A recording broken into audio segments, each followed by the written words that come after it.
তিনটা আমল যদি কারো ভিতরে থাকে, তিনটা কাজ যদি কোনো মানুষ করে, আল্লাহ তাৎক্ষণিক ওই কাজগুলো দেখে দেখে হাসতে থাকে। এক নম্বরে নবীজি বলেন, যখন তাহাজ্জুদের ওয়াক্ত হয়ে যায় আর ওই তাহাজ্জুদ নামাজ পড়ার জন্য যদি কোনো মানুষ উঠে যায়, উঠে যদি চেষ্টা করে, ওযু করে এসে চেষ্টা করে যে আমি একা একা নামাজ পড়বো, তা হতে পারে আমার জীবন সঙ্গী যিনি আছেন, সে যদি মেয়ে হয় স্বামীকে, সে যদি ছেলে হয় তাহলে স্ত্রীকে, সে চিন্তা করবে আমি একা একা নামাজ পড়বো কেন, আমার জীবন সঙ্গীকে একটু ডাক দিই। জীবন সঙ্গীকে সে ডাক দেয়, স্বামী হোক অথবা স্ত্রী হোক। ডাক দেওয়ার জন্য সে বিভিন্ন কায়দা কৌশল করে, হয়তোবা পানি ছিটায় দিচ্ছে, উঠতে চাচ্ছে না, অথবা চুল দিয়ে নাকের মধ্যে কানের মধ্যে একটু নাড়া দিচ্ছে, উঠতে চাচ্ছে না। এরপরে স্বামী তাকে জোর করে তুলে ফেলেছে। এই যে তাহাজ্জুদের ওয়াক্তে যদি কোনো পুরুষ তার স্বামী স্ত্রীকে ডাকে, অথবা কোনো স্ত্রী যদি তার স্বামীকে ডেকে তাহাজ্জুদ নামাজ পড়ার জন্য উঠায়, তখন আল্লাহ পাক এই দৃশ্যগুলো দেখে মুস্কি মুস্কি হাসতে থাকে। জোরে বলেন সুবহানাল্লাহ। নবীজি বলেন, দ্বিতীয় নম্বরে যদি কোনো ব্যক্তি নামাজের আজান হয়ে গেছে, 5 ওয়াক্ত নামাজ, এখন বান্দার তামান্না, মনের আকাঙ্ক্ষা যে আমি ফার্স্ট কাতারে নামাজ পড়বো, আমার তো নামাজ মনে হয় ফার্স্ট কাতারে পড়া হয় না, তখন তড়ি ঘড়ি করে বাসার থেকে সে জামাটা গায়ে দিয়ে সুন্দর করে সে হেঁটে হেঁটে একটু তড়ি ঘড়ি করে যাচ্ছে অন্যান্য দিনের তুলনায়। কেন? ফার্স্ট কাতারে আমার নামাজ পড়তে হবে।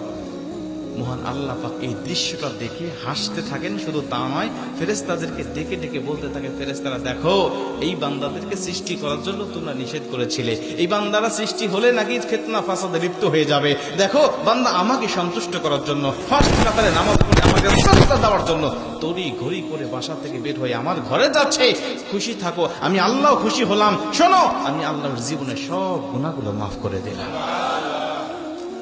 3 নম্বরে নবীজি বলেন, যদি কোনো ব্যক্তি জিহাদের ময়দানে উপস্থিত হয়ে যায়, যুদ্ধের ময়দানে হোক সেটা ইসলামের জন্য, হোক সেটা দেশের জন্য, যখন কোনো ব্যক্তি জিহাদের ময়দানে উপস্থিত হয়ে যাওয়ার পরে শত্রু পক্ষের মোকাবেলা করতে গিয়ে বান্দা খুব দুর্বল, শত্রু পক্ষের হাতে বন্দুকের গুলি দেওয়া আছে, কিন্তু বান্দা দুর্বল, চেষ্টা করতেছে নিজের দেশকে স্বাধীন করার জন্য, ইসলামকে স্বাধীন করার জন্য, ইসলামকে বিজয় করার জন্য।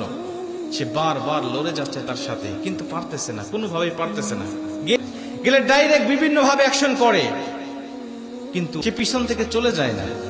শত্রুপক্ষ বলতে থাকে, স্যার, মানুষ মারতে কয়টা গুলি লাগে, মানুষ মারতে কয়টা গুলি লাগে, যাকে গুলি করি সেই মরে, আর কেউ যায় না।